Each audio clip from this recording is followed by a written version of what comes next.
नमस्कार दोस्तों, आपका स्वागत है। तो आज हम बात करेंगे एक बहुत ही इम्पोर्टेंट टॉपिक की, जिसके अंदर से मतलब सवाल आना ही आना है। ठीक है, वो है काफ़ी दिन से पेंडिंग भी था, रिजॉल्विंग पावर जो है। एक्चुअली वो वेव ऑप्टिक्स का लेक्चर नंबर 8 आज हम ले रहे हैं।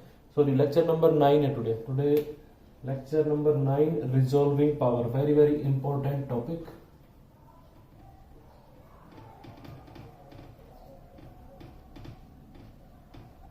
ठीक है, तो बेसिकली रिजॉल्विंग पावर जो टॉपिक है, इसके अंदर से आपको कुछ कुछ चीजें जो है वो याद रखनी है। कुछ फॉर्मूलाज है बेसिकली, इसमें 4 फॉर्मूला बताऊंगा, वो आपको याद रखने, उससे बाहर सवाल आने वाला है नहीं।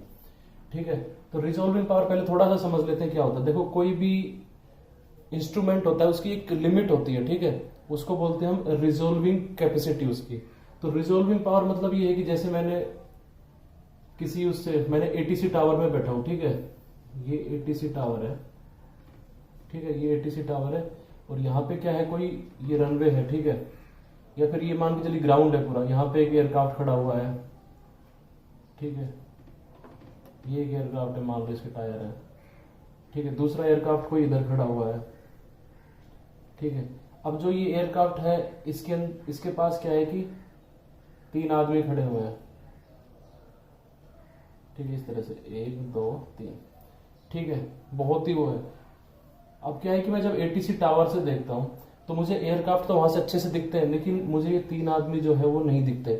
मुझे लगता है कोई पॉइंट सा है, कोई तो है वहां पे, इस टाइप से मेरी आंखों से ऐसा दिखता है। ठीक है, अब क्योंकि वहां से ये 22वीं मंजिल पे है, 22nd फ्लोर पे है ये। ठीक है, इसकी जो हाइट है, और यहाँ से डिस्टेंस भी कम से कम एटीसी टावर से एयरपोर्ट पूरा रहता है 4-5 किलोमीटर में। तो ये डिस्टेंस मान के चलते हैं 4 किलोमीटर के आसपास होगी। तो यहां से 4 किलोमीटर दूर आदमी आपको क्लियर कट नहीं दिखेगा। वो दिखेगा कोई कोई पॉइंट सोर्स की तरह दिखेगा, कोई तो वहां पे घूम रहा है ना, ऐसे करके 4-5 आदमी रहेंगे तो भी एक पॉइंट सोर्स ही दिखेगा। फिर उसके बाद हम यूज करते हैं बायनोकुलर्स। ठीक है, हम अपने बायनोकुलर्स यूज करते हैं। ठीक है, अब उनकी सहायता से फिर हम देखते हैं।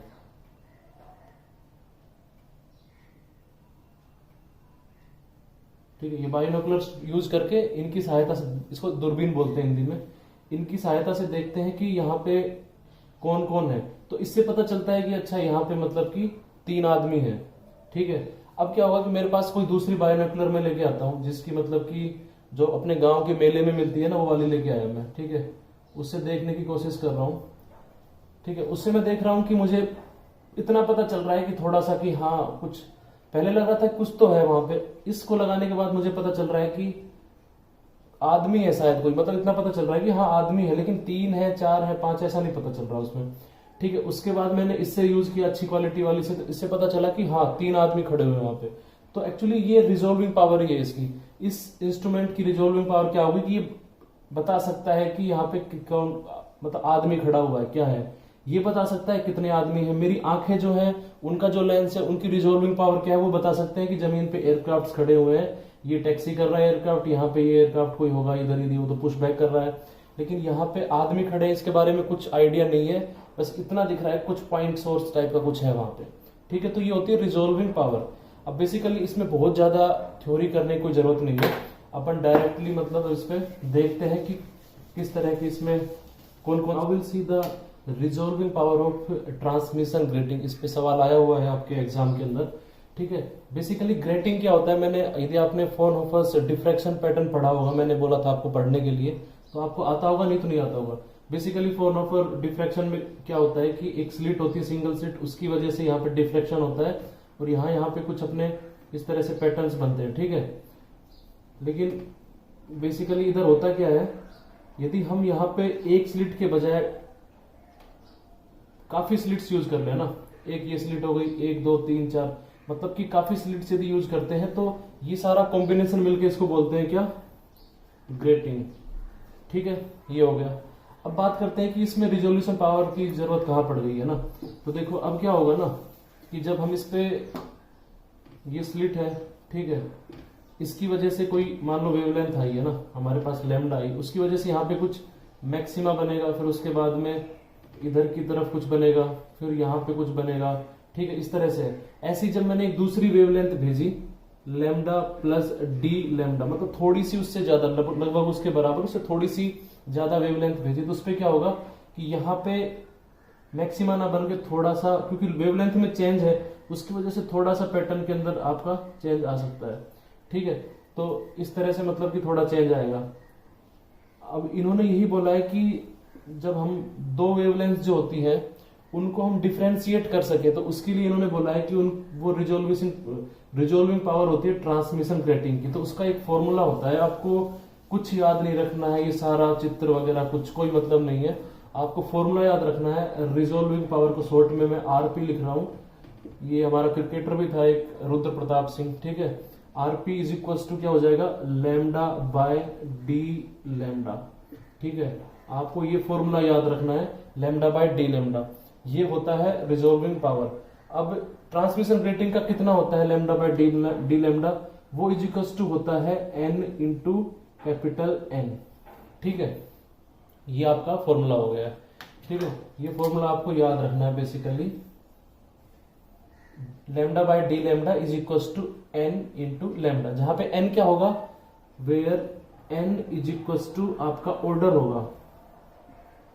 ठीक है, मतलब कैसे, जैसे कि एग्जांपल फर्स्ट ऑर्डर मैक्सिमा आपको दिया होगा, for of diffraction first order maxima is at इतने पे, उसके लिए इतना ये फ्रिंज विड्थ है, या फिर उसके लिए लैम्डा हमने इतना यूज किया है। ठीक है, तो वो ऑर्डर बताएगा। फर्स्ट मतलब n is equal to 1, second order मतलब n इज इक्वल टू 2। ठीक है, that is the n। Now will discuss about capital N।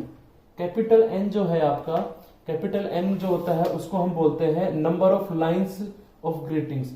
जो आपका ग्रेटिंग है, जितने भी मतलब कि आपके ये जो स्लिट्स थी डिफरेंट डिफरेंट, इनसे जो पैटर्न बन रहा है, तो number of lines in grating. ठीक है, वो आपको दी हुई होगी उसमें क्वेश्चन के अंदर। ठीक है, इस पे ज्यादा ध्यान नहीं देना, नंबर ऑफ लाइंस क्या होती है मुझे तो दिख नहीं रही लाइंस, पता नहीं क्या है यार, ये तो सोचना ही नहीं है। पेपर में लाइंस दी होंगी या लाइंस का पूछा होगा, एन पूछा होगा या फिर एन दिया होगा, आपको खत्म करना है ये फॉर्मूला यूज करके। इतना सा फॉर्मूला है, इसके अलावा कुछ नहीं है। थ्योरेटिकल सवाल कैसा आ सकता है, पूछ सकते हैं कि यदि मान के चलो कि हम नंबर ऑफ लाइंस किसी ग्रेटिंग में बढ़ाते हैं, ठीक है, तो उससे क्या होगा, रिजोल्विंग पावर ट्रांसमिशन ग्रेटिंग की बढ़ जाएगी, कम हो जाएगी। तो यदि हम n को बढ़ाएंगे तो रिजोल्विंग पावर डेफिनेटली आपकी बढ़ जाएगी, because it is directly proportional to n। इतना सा आएगा, इससे ज्यादा कुछ आ नहीं सकता ट्रांसमिशन ग्रेटिंग की रिजोल्विंग पावर में। खत्म, हम पढ़ते हैं रिजोल्विंग पावर ऑफ प्रिज्म। देखो प्रिज्म आपका इस तरह से होता है। ठीक है, इसकी जो बेस की जो विड्थ है उसको मान लेते हैं क्या है, t। ठीक है, मान के चलो एक वेवलेंथ आई यहाँ पे लैम्डा। ठीक है, सेम पैरेलली हमने दूसरी वेवलेंथ भेजी है इसके साथ ही, वो है कोमा लगा दिया यहाँ पे, लैम्डा प्लस डी लैम्डा। ठीक है, अब क्या देखा कि इसके बाद में वेवलेंथ के हिसाब से रिफ्रैक्शन होता है, कुछ ऐसा रिफ्रैक्शन होगा इसका, एक इसका ऐसा रिफ्रैक्शन होगा। ठीक है, ये इस तरह से बाहर निकल जाएगी, ये इस तरह से बाहर निकल जाएगी। ठीक है, सॉरी इसको डॉट से नहीं दिखा रहे ना अपन, ये इस तरह से निकल जाएगी। ठीक है, ये होगी आपकी d plus sorry lambda plus D lambda, ये हो गई आपकी लैम्डा। ठीक है, अभी इसको हम किसी इंस्ट्रूमेंट से देख रहे हैं, क्योंकि उसी की तो रिजोल्विंग पावर निकालो, मान लो किसी लेंस से देख रहे हैं ना। ठीक है, उससे फिर निकालेंगे तो प्रिज्म की निकालें तो मान लो किसी लेंस के थ्रू हम ऑब्जर्व कर रहे हैं, तो उस पर अपन इसका आउटपुट ले लेंगे कुछ, है ना। ठीक है, इतना हो गया। तो हम उस प्रिज्म से कितना रिजोल्व कर सकते हैं, किन किन वेवलेंथ्स को अलग कर सकते हैं, वो उसकी रिजोल्विंग पावर है। तो उसका एक फॉर्मूला है, वो आप इसका रिफ्रैक्टिव इंडेक्स जो है वो है म्यू, थिकनेस इस प्रिज्म के बेस की है टी, तो इसका रिजोल्विंग पावर जो होती है वो कितना हो जाएगा, वो आपको फॉर्मूला याद रखना है, lambda by d lambda.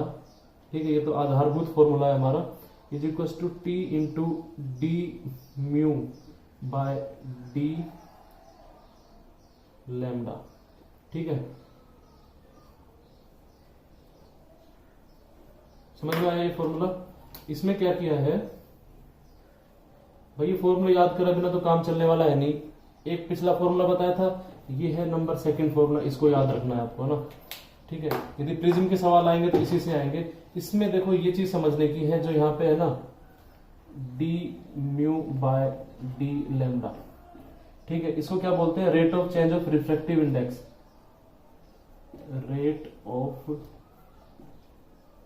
Change of refractive index, ठीक है। D mu by d lambda is equal to rate of change of refractive index. ये आपको इसी नाम से दिया होगा, rate of change of refractive index is this. आपको थिकनेस दे देंगे, आपको वेवलेंथ दे देंगे, पूछ लेंगे कि बताओ चेंज इन वेवलेंथ कितना होगा, या फिर इसका रिजोल्विंग पावर पूछेंगे तो क्या करोगे आप, डी लेमडा निकाल लोगे, उसको लेमडा बाय डी लेमडा करके रिजोल्विंग पावर आ जाएगा। तो ये फॉर्मूला याद रखना है। ये किसका फॉर्मूला है, आपके प्रिज्म के लिए है। इतना सा है, सिंपल। हम बात करते हैं resolving power of telescope. Telescope आपको पता होगा कि बहुत जो ज्यादा दूर की जो चीजें होती हैं उनको देखने के लिए काम में आता है ना। बड़े बड़े टेलीस्कोप होते हैं, उनमें कई लेंसेज यूज किए जाते हैं। जैसे मान के चलो कि ये है आपका वो है मून है, ठीक है, ये आपका है सन है, ठीक है। हमें नॉर्मली दिखती नहीं इनके बीच की डिस्टेंस। मान लो कोई टेलीस्कोप यहाँ पे लगा हुआ है, ये आपका टेलीस्कोप है कोई, ठीक है। आप इसकी सहायता से इसको देखना चाह रहे हो, ठीक है। अब मान के चलो कि एक और कोई दूसरा मतलब कि कोई वो है, ये मान के चलिए कि यहाँ पे है आपका, इसको कौन सा नाम दे दूंगा, मार्स दे देता हूँ, चलो ऐसे एग्जांपल के लिए, ठीक है। यहाँ पे मार्स है, ये आपका मून है, यहाँ पे ये है सन है, ठीक है। तो ये किस पे बेसिकली काम करता है कि उसका एंगल कितना है ना, ठीक है। अब इन दोनों के बीच की डिस्टेंस निकालनी है, तो देखो यदि ये इन दोनों के बीच की डिस्टेंस निकालेगा तो इनकी तो आराम से निकाल देगा, क्योंकि किसी भी चीज की मिनिमम निकालना दूर वाली चीजों की बहुत मुश्किल होता है ना। हम जैसे यहां से देखते हैं ना, आप मान लो कहां पे खड़े हुए हो, किसी मान लो एयरक्राफ्ट में हो, आप प्लेन में ट्रेवल किए तो एयरक्राफ्ट के अंदर हो, वहां से आप ग्राउंड को देख रहे हो, तो आपको छोटे छोटे घर दिखेंगे वहां पे बिल्कुल, लेकिन आप उसके अंदर गलियां कौन सी है ये सब डिस्टिंग्विश नहीं कर पाओगे, आप डिफ्रेंशिएट नहीं कर पाओगे, क्योंकि दूर से छोटी चीजों को दिखाना बहुत ज्यादा मुश्किल होता है। तो इसलिए ही जितना ये एंगल कम होगा उतना ही इस माइक्रोब, जितना ही मतलब कम एंगल पे ये देख सकता है, उतना ही ये टेलीस्कोप होगा ना ये अच्छा होगा, ठीक है। तो ज्यादा ध्यान नहीं देना है, बस एक फॉर्मूला याद रखना है इसका, वो सबसे ज्यादा इंपॉर्टेंट है ना। तो इसकी जो रिजोल्विंग पावर होती है, resolving power of telescope is equal to होता है 1 by D theta, 1 by D theta, ठीक है। ये कितना होता है अपना d डिवाइडेड बाय 1.22 लैम्डा, ठीक है। तो रिजोल्विंग पावर ऑफ टेलीस्कोप क्या आ गया, आपका आ गया 1 by D theta is equal to 1 by D theta is equal to, ये रिजोल्विंग पावर कहलाएगी, is equal to D by 1.22 lambda. यहाँ पे लैम्डा जो वेवलेंथ दी होगी आपकी वो होगी, डी क्या है, डी इज इक्वल टू आपका है diameter of objective lens. Objective lens जो होता है आपके टेलीस्कोप का, उसका ऑब्जेक्टिव लेंस होता है, उसका डायमीटर है डी। लैम्डा पता है आपको, ठीक है। ये जो डी थीटा मैंने बताया था, ये चेंज इन छोटा सा एंगल है, उसके लिए है डी थीटा, जहां दूर की वस्तु देख रहे हैं, ठीक है। तो ये होती है आपकी रिजोल्विंग पावर। आपको लैम्डा दिया होगा, या तो आपको ये डी थीटा दिया होगा, या फिर आपको ये मतलब दो चीजें दी होंगी, एक चीज पूछेंगे तो आप रिजोल्विंग पावर आराम से निकाल सकते हो, बहुत ही आसान है, ज्यादा घुमाने का स्कोप है ही नहीं इसके अंदर, ठीक है। रिजोल्विंग पावर ऑफ माइक्रोस्कोप, ठीक है। माइक्रोस्कोप क्या होता है, कोई भी ऐसा एक डिवाइस है ये, जिसकी वजह से हम कोई छोटी चीज है ना, जैसे कि मान लो कोई पार्टिकल है ना, ये मतलब कि कोई पार्टिकल है, इसके अंदर की भी चीजें देख सकते हो ना, जो इलेक्ट्रॉन्स या फिर कुछ भी इसके अंदर मटेरियल है उसकी प्रॉपर्टीज को अच्छे से देख सकते हो। दो जो कोई भी इसके अंदर मान लो एलिमेंट्स है, उनके बीच की एक मिनिमम डिस्टेंस को हम देख सकते हो, ठीक है। तो उसको बोलते हैं माइक्रोस्कोप। छोटी चीजों को देखने में काम आता है, जैसे हमने दूध में देखा तो दूध के अंदर पार्टिकल्स दिख जाएंगे, उसके कहाँ कहाँ पे मतलब लैक्टोबैसिल्स है, ठीक है। तो इसका काम होता है छोटी चीजों को देखना। इसका जो रिजोल्विंग पावर होता है वो देख लीजिए क्या होता है। Resolving power is equal to होता है इसका 2 mu sine alpha divided by 1.22 into lambda, ठीक है। ये हो गया, ये इसका फॉर्मूला हो गया। ये अल्फा और म्यू देख के डरना नहीं है, बहुत आसान है, ठीक है, क्योंकि आपको अल्फा म्यू दिया नहीं होगा। इसको बोलते हैं mu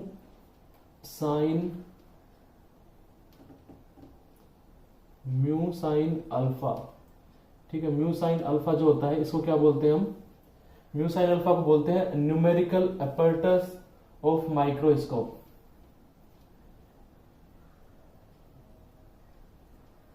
numerical aperture, numerical aperture of microscope.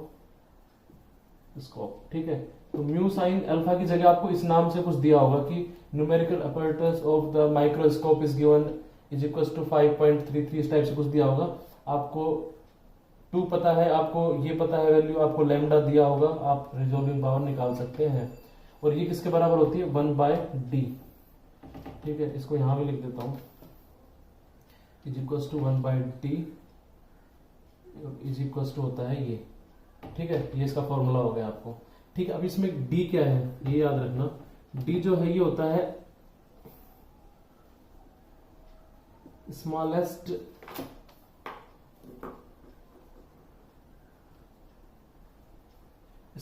Distance measured। ठीक है, इस माइक्रोस्कोप कितना मतलब कि मिनिमम डिस्टेंस जो है उसको ऑब्जर्व कर सकता है। जैसे कि कोई मतलब कि एक माइक्रोस्कोप है, वो मतलब बता सकता है कि एक गिलास के अंदर दूध का, वो बता रहा है कि दूध के जो पार्टिकल्स हैं उनके बीच में डिस्टेंस है 5.6 नैनोमीटर। ठीक है, दूसरा वाला बता रहा है 2 पार्टिकल्स के बीच में डिस्टेंस है 15.6 नैनोमीटर। तो मतलब इसकी जो डी है वो मतलब काफी अच्छी है, इसकी कम है। तो डी होता है मतलब मिनिमम कितने आप बता सकते हो उसका। ठीक है, तो ये आपको डी की वैल्यू गिवन होगी, आपको ये दिया होगा न्यूमेरिकल अपर्टस की वैल्यू दी होगी, आपको लैम्डा दिया होगा, तो आप क्या निकाल दोगे, रिजोल्विंग पावर निकाल दोगे। बहुत ही ज्यादा आसान है, डरने की कोई बात नहीं है। ठीक है, सुंदर प्यारे आंसर आते हैं, थोड़ा गुणा भाग करोगे तो मजे आ जाएंगे आपको। ठीक है, तो रिजोल्विंग पावर से डर रहे थे, पता नहीं क्या है इसके अंदर, इंपॉर्टेंट है, सवाल आएगा लेकिन आपको अच्छे से करना है। ठीक है, ठीक है, तो ये सवाल हमने देखते हैं। एक सवाल है, calculate minimum number of lines in a grating which will just resolve sodium lines in first order spectrum. ठीक है, wavelengths are 6000 angstrom and 6006 angstrom. ठीक है, तो इस सवाल में आपको क्या दिया हुआ है, आपको ऑर्डर दिया हुआ है। सॉल्यूशन इसका करते हैं। हमें पता है जो रिजोल्यूशन, जो हमारा रिजोल्विंग पावर, उसका फॉर्मूला क्या है, lambda upon d lambda is equal to क्या होता है हमारा, n इंटू एन होता है किसी भी ग्रेटिंग के लिए। ठीक है, ये पता है आपको। इसमें देखो आपको क्या दे रखा है, आपको गिवन है n इज इक्वल टू 1 दे रखा है फर्स्ट ऑर्डर। ठीक है, आपको पता है लैम्डा पता है कितना है आपका, जो फर्स्ट जो कम वाला रहेगा लैम्डा उसको मानना है आपका लैम्डा 6000 एंगस्ट्रॉम दे रखा है। ठीक है, आपको पता है आपका डी लैम्डा भी पता है आपको कितना है, डी लैम्डा, दोनों का डिफरेंस कर दो, चेंज इन लैम्डा, तो कितना हो जाएगा 6006 minus 6000 is equal to 6 angstrom हो गया। ठीक है, अब आपको क्या निकालना है, आपको एन निकालना है, तो एन आप निकाल सकते हो। एन क्या आ जाएगा आपका, lambda into n into d lambda. ठीक है, तो ये क्या आ जाएंगी, एन नंबर ऑफ लाइंस, वही पूछा है इसके अंदर। ठीक है, आपको लैम्डा पता है, एन पता है, डी लैम्डा पता है, आंसर जिसमें फटाफट वैल्यू डालो तुरंत आंसर निकल जाएगा, बहुत ही आसान है। ठीक है, तो अभी एक सवाल करते हैं। 2 pin holes 1.5 mm apart are placed in front आएगा actually, are placed in front of a source of wavelength दे रखी है इतना, observe by a telescope of diameter 1.22 centimetre, find minimum distance between telescope and resolve the holes. ठीक है, तो इसमें एक चीज मैंने थोड़ी सी बताई नहीं थी, वो ये है, टेलीस्कोप में एक चीज याद रखना। ठीक है, टेलीस्कोप में एक चीज मैंने नहीं बताई थी, आपने ये देखा था 1/d theta is equal to होता है आपका क्या, वो आपका 1/d थीटा, एक मिनट देख लेता हूँ मैं, d divided by 1.22 into lambda. ठीक है, ये मैंने आपको बताया था, लेकिन डी थीटा के बारे में मैंने ये भी बताया था, दूर का कोई ऑब्जेक्ट है, यहाँ पे हमारा माइक वो रखा हुआ है, इनके बीच को देखना है, तो एंगल ये होता है जो थीटा होता है। ठीक है, ये मैंने बताया था। तो ये जो एंगल डी थीटा होता है एक्चुअली इसकी भी कुछ वैल्यू हम निकाल सकते हैं। मान लो यहाँ पे हमारा रखा है टेलीस्कोप। ठीक है, यहाँ पे टेलीस्कोप रखा हुआ है और ये जो 2 ऑब्जेक्ट है, एक ए है ये बी है, इनके बीच की डिस्टेंस कितनी है, मान के चलते हैं x है। ठीक है। और यहाँ से यहाँ तक की जो डिस्टेंस है, यहाँ से और ये जो ऑब्जेक्ट रखे हैं उस लाइन की डिस्टेंस कितनी है, वो मान लेते हैं कितनी है, ए डिस्टेंस है, ए। ठीक है, तो ये जो एंगल डी थीटा है बहुत ही छोटा एंगल है, इसके लिए अपन लिख सकते हैं डी थीटा यदि बहुत 0 के लगभग बराबर है उस केस में हम लिख सकते हैं d theta is equals to क्या होगा आपका एक्स अपॉन ए, क्योंकि ए बहुत ज्यादा है और एक्स आपका बहुत ही कम है। ठीक है, ये लिख सकते हैं। तो इसका इसमें एक्चुअली यूज होगा। ठीक है, तो हमेशा टेलीस्कोप के में एक ये भी चीज याद रखना, फॉर स्मॉल डी थीटा ये होता है किसके बराबर, जो दो ऑब्जेक्ट्स हैं उनकी डिस्टेंस और यहाँ से टेलीस्कोप से वो जो ऑब्जेक्ट जहाँ पे है उनकी डिस्टेंस। ठीक है, तो इस केस में देखो क्या दे रखा है आपको, दो होल्स दे रखे हैं, एक मान लीजिए यहाँ पे है, एक यहाँ पे है, उनकी डिस्टेंस दे रखी है आपको, उनके बेस की 1.5 mm दे रखी है। आपको पूछा क्या है कि मिनिमम टेलीस्कोप को कहाँ रखेंगे ताकि वो रिजोल्व कर दे, मतलब कि आपको ए पूछा है जो मिनिमम डिस्टेंस है ना, ये टेलीस्कोप को कितनी दूरी पे रखें कि वो कर दे रिजोल्व उसको, तो आपको ए पूछा है। ठीक है, बाकी वेवलेंथ पता है आपको, डायमीटर इसका दिया हुआ है, तो आप इसको कर ही सकते हैं आपको। तो इसको किसके बराबर कर देंगे हम, डी थीटा की वैल्यू क्या हो जाएगी यहाँ पे, डी थीटा क्या हो जाएगी यहाँ से, हमें पता है डी थीटा इज होता है एक्स बाय ए, एक्स कितना है 1.5 इंटू 10⁻³ डिवाइडेड बाय ए हमें निकालना है ना। अब इस वैल्यू को इस फॉर्मूले में रख देंगे, लैम्डा पता है हमें, डी पता है, तो हम क्या निकाल लेंगे यहाँ से, ए की वैल्यू निकाल लेंगे। ठीक है, तो बहुत ही आसान था, ज्यादा घबराने की आवश्यकता नहीं है। इसमें और भी कुछ सवाल बनेंगे, उनको मैं आगे प्रैक्टिस कराऊंगा। ठीक है, बहुत बहुत धन्यवाद, नमस्कार।